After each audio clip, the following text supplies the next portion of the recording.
他第一次站街揽客，热心同事帮他把手臂抬高，又掀起裙摆，然后调整指尖轻轻一翘，勾向路人。只有更妖娆，他才能竞争过隔壁家的姑娘。而如此青涩的揽客动作，自然吸引到熟客的目光。就这样，女孩接到了人生中的第一位客户。而站街3分钟就开张的甘家还是头一位。可到晚上，老鸨带着丰厚的小费给他时，甘家却当着他的面直接点燃了钞票。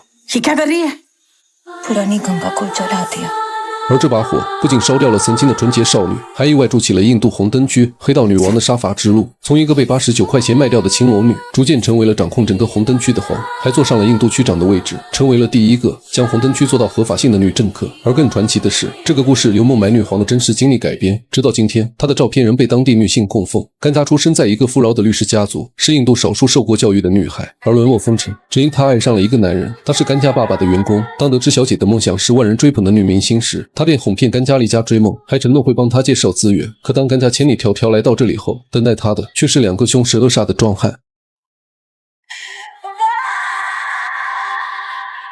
这次，甘家以89元的价格被卖进了孟买红灯区最深的街道，而初来乍到的姑娘，在这都是绝对的抢手货，更别说甘家身段玲珑、气质绝佳。老鸨希拉迫不及待地想要安排她接客，而甘家宁愿绝食自尽守贞，也不愿就此沦落。可红灯区自打成立以来，多的是自持清高的刚烈姑娘，但没有一个能从这里活着回家。她们在这里多待一天，名声就狼藉一分。在印度，没有任何家族会欢迎情欲受损的女儿，纵使心有不甘，但甘谷清楚，无论是待在红灯区挂牌营业，从此成为风尘女，亦或回到家里被家族唾弃遭受荣誉谋杀，2条路怎么选都是绝路。而经过一夜的深思熟虑，甘家选择了前者，用厚厚的粉质遮盖清秀娇俏的面容，再抹上千篇一律的艳俗口红后，甘家正式成为了红灯区的第10001号商品。第一个客人十分满意他的表现，大方的留下了不少小费。希拉心情不错，拿出诸多钞票里的一张，全当是给他的辛苦费。谁料甘家并不领情，直接将钱放在火焰上点着了。既然要做，他就要做红灯区最大的头牌，并且改名为甘谷。在诸多年老色衰同僚的衬托下，年轻貌美的甘谷成了希拉的招牌。他总有办法让男人心甘情愿敞开钱包，就连随手送给其他姐妹的礼物也日价昂贵。他告诉众人最多5年，他要买下老鸨希拉，并且成为这里的老板。姐妹们闻言纷纷期待不已，因为希拉心思狠厉，手段残忍，压大起女孩们更是无所不用。她们几乎都在希拉手里遭过非人的折磨。而在这个月特殊的7天里，甘谷率领一众姐妹要求希拉给他们放假，但做这一行怎么可能有休息日？希拉气愤不已，但女孩们对甘谷言听计从，根本不理会她的威胁。无奈希拉只得亲自上阵，但从那日起，希拉便记下了甘谷的挑衅，她要让甘谷尝到红灯区真正的残忍。而她的报复来得隐秘且凶残，因为那个曾以施虐而闻名的变态客人出狱了，他出手大方，下手更是狠毒。甘谷一进房间就被扯住脖子，那一夜他的惨叫响彻了整个红灯区，姑娘们担心不已，希拉却挡在门口不让任何人打扰。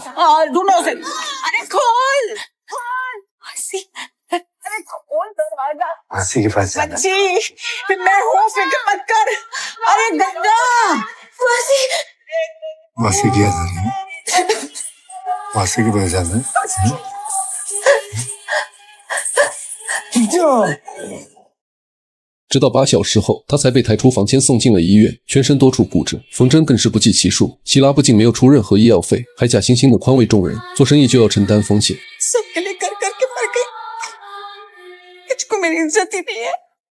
他以为遭此一难，甘谷能收敛脾气乖乖赚钱，却不知甘谷的报复也奏响了序章。他多方打听后，终于找到了当地最有势力的黑帮老大रहीम भाई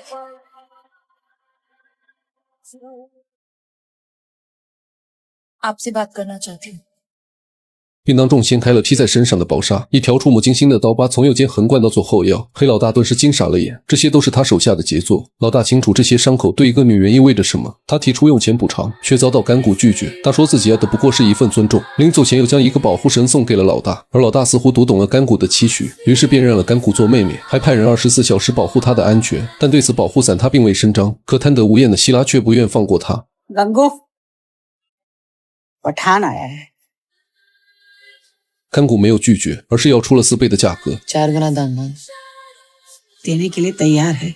देखा मासी कुछ भी हो जाए पैसे कमाने का मौका नहीं गवाती। 而这次也和之前一样，甘谷刚进房间就被扯住了脖子，惨叫声又一次飘出院楼。等希拉打开收音机准备近距离欣赏时，一道车队却突然停在青楼门前。黑老大缓缓走出汽车，手下们更是直接破门而入，将男人拖出来当街暴打。黑帮极少插手红灯区的事，但这次所有人都看得出他们是为水而来。在将奄奄一息的男人交给甘谷后，拉姆便带着手下离开了。虽然他没有为难这个变态，但甘谷的威望已经烙在了人们心中，就连老鸨也失去了往日的威威风，在整日的担惊受怕中忍上重击，抱着他的金银财宝死不瞑目。而从这天起，甘谷正式接管了青楼，并在黑帮的扶持下，他重新和警察划分了制度。从前的死城保护费一直让他很不舒服，现在由他当家做主，这笔钱自然不会存在。起初警察并不同意，直到甘谷提起了拉姆的名号。रहीम भाई कब आ रहे हैं?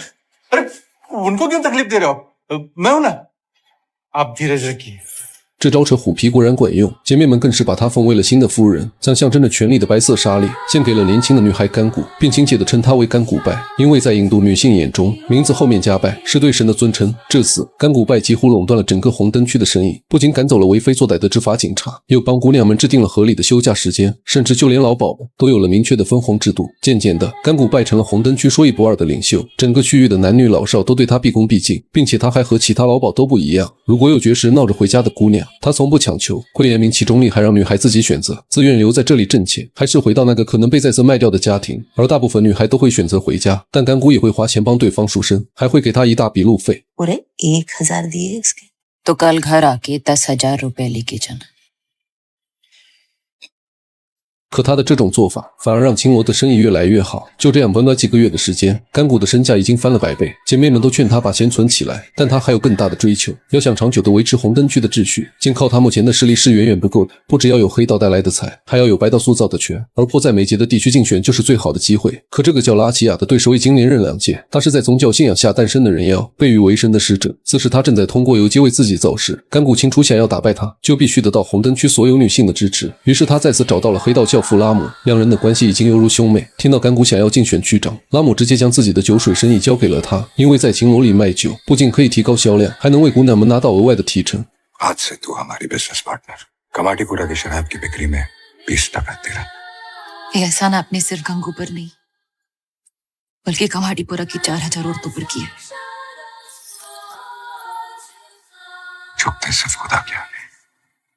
虽然拉姆阻止了他的下跪，但甘谷还是轻抚他的脚尖，然后放在了自己胸口。这是在印度队长这发自内心的尊敬。而在临走时，拉姆更是送出了自己的豪车，这也象征着黑道教父的身份，一并交给了甘谷。 नया धंधा नई गाड़ी पर भाई ये तेरी थी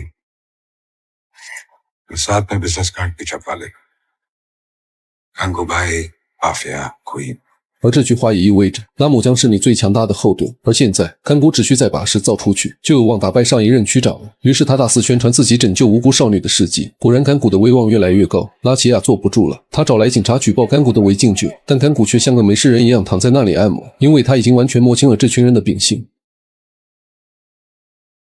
अब ठूस ले से तेरे मुंह में शायद जुबान साफ हो जाएगी तेरी।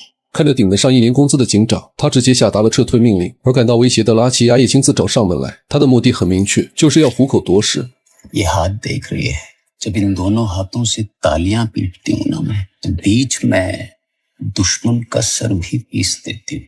तू जिस गली का पता पूछ रही है ना उस गली के एक एक पत्थर के नीचे तेरी जैसी बीसियों को गाड़ रखा है। 但甘谷根本不吃这一套，反而趁着拉齐亚发到竞选演讲时，买断了电影院所有的胶卷，在同一时间请全区所有人免费看电影，导致拉齐亚的演讲空无一人。而双方你来我往都是为了造势，但现在明显甘谷的是要在拉齐亚之上，他眼神就要步伐坚定，浑身上下更是散发着女王的气质，静静地看着拉齐亚表演。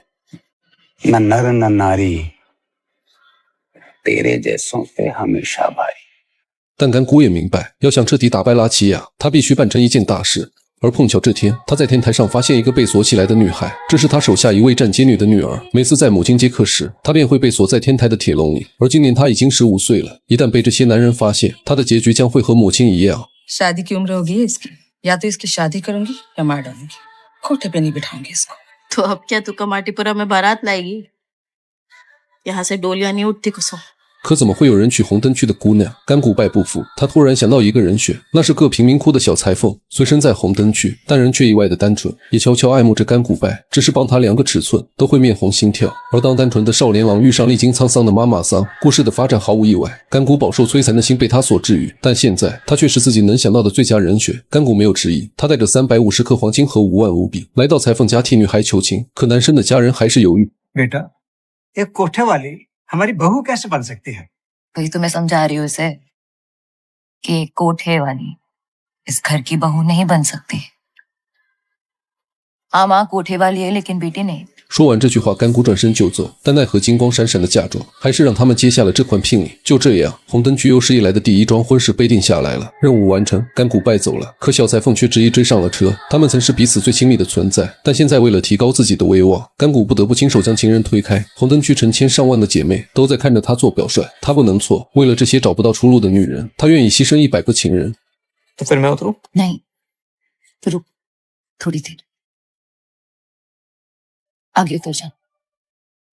很快，这场婚礼盛大举行，人人都称颂着甘谷拜的功绩，而甘谷就在楼上看着，目睹他一生的爱情再次终结。随后，他高调地向世人宣告，就算在红灯区长大的孩子，也能拥有正常的生活。这个案例极大鼓舞了成千上万的姐妹，他的威望也达到了空前绝后的高涨。不久之后，他果然顺利当选本地区长，但这并不意味着胜利，因为世俗偏见带来的不公，仍然影响着红灯区的未来。开发商看中了他们的地皮，想方设法要赶走众人。在学校上学的孩子们也不得安生，他们被老师歧视，被同学霸凌，日子过得苦不堪言。桩桩件件的阴谋和算计，让甘谷明白不破不立的道理。他主动喊来记者，让他为自己和孩子们拍照报道，要让全世界听到红灯区的声音。在记者的建议和帮助下，他又去参加了妇女赋权大会。看着满地动权在握的男人，甘谷拜说起了自己的遭遇和红灯区的改变。他控诉了社会各界的不公，强烈要求让他们的孩子也能有同等的受教育权。而甘谷富有感染力的演讲又一次获得了成功。政客看中了甘谷拜的影响力，许诺只要他将选票投给自己，就帮红灯区赶走恼人的开发商，并将他引荐给总理尼赫鲁。甘谷拜的诉求终于得到了理想化的解决方案。他向总理描述了印度男性市场的庞大，他若强行关停，不光会让民众有逆反心理，还会让成千上万的女性没有安身之所。与其在灰色地带游走，不如让工作合法化，保障无数风尘女的基本权益。总理深受触动，他答应甘谷会成立专门的委员会探讨这一问题。再度回到红灯区，甘谷拜受到了前所未有的欢迎。在人们自发的赞美和称颂中，他站在花车上，巡视着红灯区的居民和每一寸土地。这一刻，所有的荣耀和欢呼只属于他。或许历史不会记录甘谷拜，但是甘谷拜用自己的方式让世人记住了他。60年来，他的名字和画像一直在街头巷尾被人膜拜称颂。甘谷拜不是传奇故事里的虚构救赎，而是印度历史上真实存在的一位女性活动家。至此，全篇结束，再细致的解说也无法比拟原著。我是小无聊电影，期待与你的每一次相遇。